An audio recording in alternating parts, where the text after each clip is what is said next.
আমি ইভা ঘোষ। আমার নিবেদন কবিগুরু রবীন্দ্রনাথ ঠাকুরের কবিতা পুকুর ধারে।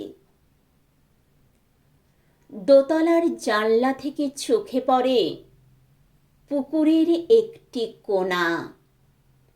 ভাদ্র মাসে কানায় কানায় জল, জলে গাছের গভীর ছায়া টলটল করছে সবুজ রেশমের আভায়। তীরে তীরে কলিমি শাক আর হেলঞ্চ, ঢালু পাড়িতে সুপারি গাছ কটা মুখোমুখি দাঁড়িয়ে।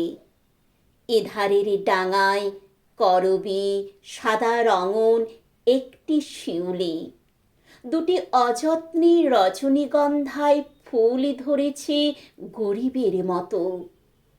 বাঁখারি বাঁধা মেহেদির বেড়া, তার ওপারে কলা, পেয়ারা, নারকেলের বাগান।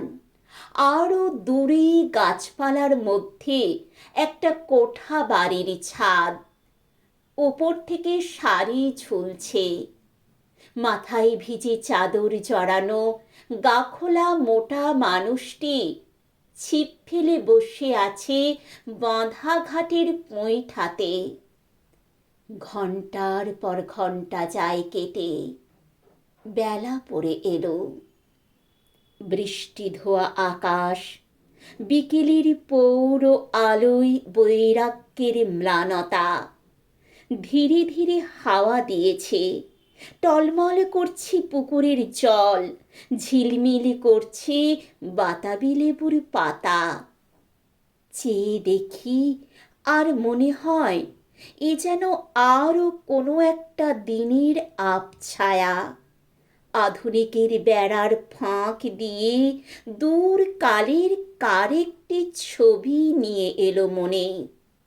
স্পর্শ তার করুণ, স্নিগ্ধ তার কণ্ঠ, মুগ্ধ সরল তার কালো চোখের দৃষ্টি, তার সাদা শাড়ির রাঙা চওড়া পার দুটি পা ঘিরে ঢেকে পড়েছে।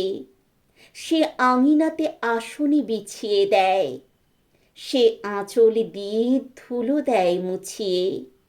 সে আম কাঁঠালের ছায়ায় ছায়ায় জল তুলে আনে, তখন দোয়েল ডাকে সজনের ডালে, ফিঙে লেজ দুলিয়ে বেড়ায় খেজুরি ছোপে। যখন তার কাছে বিদায় নিয়ে চলে আসি, সে ভালো করে কিছুই বলতে পারে না। কপাট অল্প একটু ফাঁক করে পথের দিকে চেয়ে দাঁড়িয়ে থাকে, চোখ ঝাপসা হয়ে আসে।